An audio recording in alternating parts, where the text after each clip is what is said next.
Oh my God, the sinking of the warships. We have got to talk about this because it is so much deeper than you think it is. I still don't, I'm not, I don't, there's more I could learn. But I gotta pause and tell you guys what I've learned. So first of all, the ships were not in Iran. They were not in the Strait of Hormuz. They were in the Indian Ocean, which India, their leader, their prime minister Modi, has claimed that this is their kingdom essentially to protect. No one tell Trump that it has their name on it because we know that the names of oceans and seas is not exactly pronouns that Trump has respect for. It is still international waters, but it's widely regarded as their international waters. You feel me? So when we did this, especially after an event that they invited Iran for diplomacy reasons, it was a signal. It was a very mafia-style signal, forcing Modi here to take a stance. It really put him in quite a pickle. And it sent a strong message, the message being we can off your partners here in your backyard after your own party. So now Iran and other parties that share the same interests, which we'll get to here in a second, they're looking at this and they're saying, did he know? Is this an instance of him being soft under America's thumb? Or is this an instance of him being essentially a double agent, a traitor, essentially him selling us out? Modi can't win, and that was the plan. India is unique. India gets a bit of a free pass to do not anything they want, but nearly anything they want. They have nuclear arms, and also they sit in a strategic location in between strategic allies. Like they have put their foot in the door of the U.S. Axis or whatever, the U.S., Israel, Saudi type of an axis. They also have their foot in the door of BRICS, obviously, right? They're the entire eye of BRICS. And there's a lot that comes with that, right? There's trade of goods, there's trade of labor, and India, again, they get a bit of a hall pass because they also have a strategic demographic, meaning they have a lot of freaking people. They have a huge labor field. They have a huge economy, and that is of benefit to anybody who's going to trade with them, whether that be trading labor or trading goods. He also has motive for his people because remember, as we're coming up into 2030, 2050, especially 2070, millions of people globally, potentially billions of people globally, will be displaced. And India is very, very heavily impacted by that, especially in their southern regions closer to the equator. He needs somebody who's going to partner with him when it comes to trading of labor, migration, right? Immigration, paths to migration to the global north that he's not going to be able to provide on his own with no outside help. Being in both doors, having his foot in both doors was smart as hell. But America, using our geopolitical tactics, specifically our sanctions, we gave him cold feet a couple of years ago with one of his trade deals, or a trade route deal. He had agreed with Iran to open this new trade route to get goods up into the north. It's a shorter trade route. It was a really good idea, actually. But the United States sanctioned him for working with Iran. So he got cold feet. He backed off. In the meantime, Iran was like, no, bro, we're going to do this. And they secured their own funding. You want to guess who funded it? China funded it. China funded it. And that wasn't a diss to India per se. It was seizing an opportunity. India backed off and China was like, no, bro, we're going to go. Because this offsets the power of the West. If the West is going to get their trade route that they've been planning, which I told you is one of the reasons that we went and invaded Iran, this is going to make that secondary route redundant. And here is the corridor going from India up into Israel. So you can see they really have their foot in the door, both with the West, or the axes that is Israel, Saudi, United States, as well as with BRICS, going up through Iran instead and into Russia. But note how necessary control or diplomacy of Iran is for both groups, because both are coming through this choke point, whether they're physically going through Iran up north, or if they're coming down into Saudi, they're still coming through this choke point, the Strait of Hormuz. So why did we sink the battleship in Modi's territory? It was a message.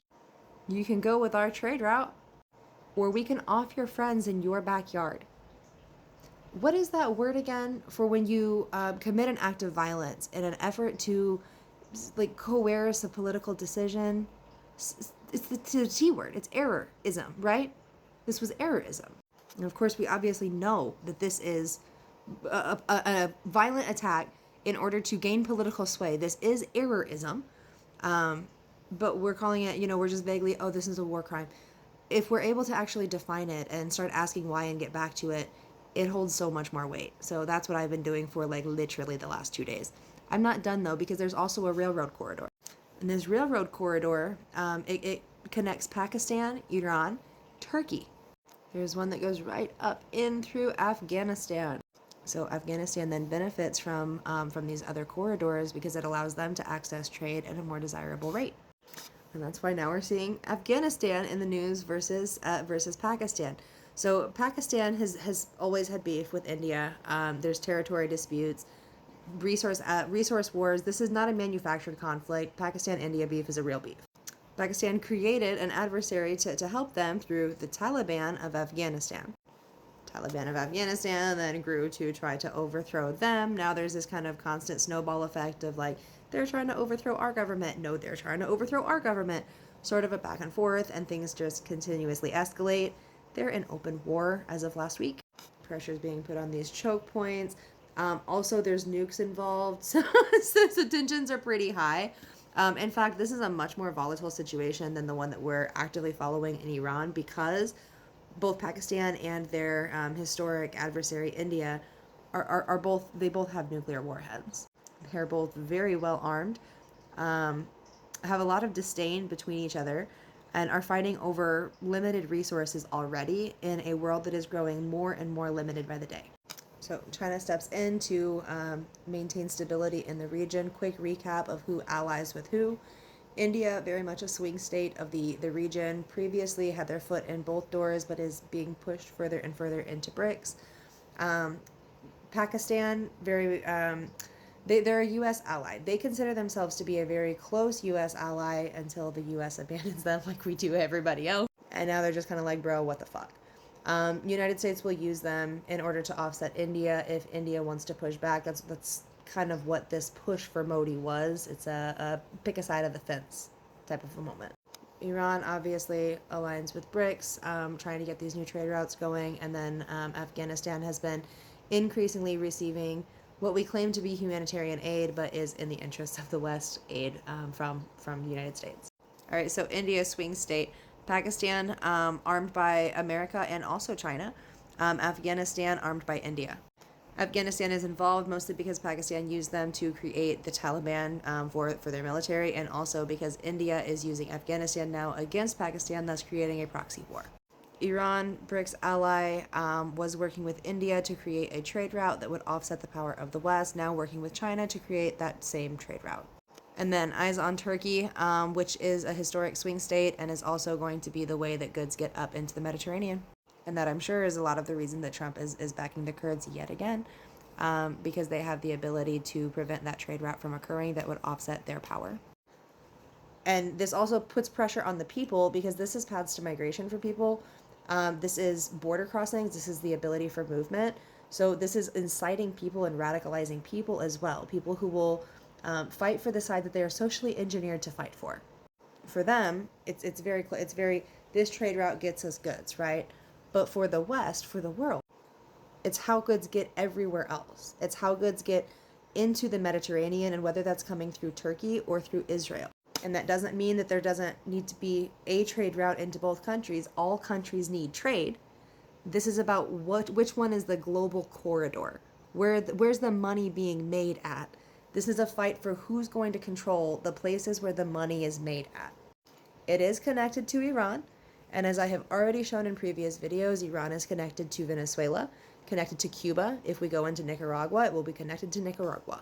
It's connected to the Arctic trade route, which is going to probably spark war and conflict for the rest of your life and the rest of your children's lives. So these are things that are worth taking the extra time to try to understand. So I'm only a systemic thinker. I'm certainly not an expert on many of these countries that this conflict is between. So if I missed anything, please let me know in the comments so that we can learn together. And yeah, follow me for more.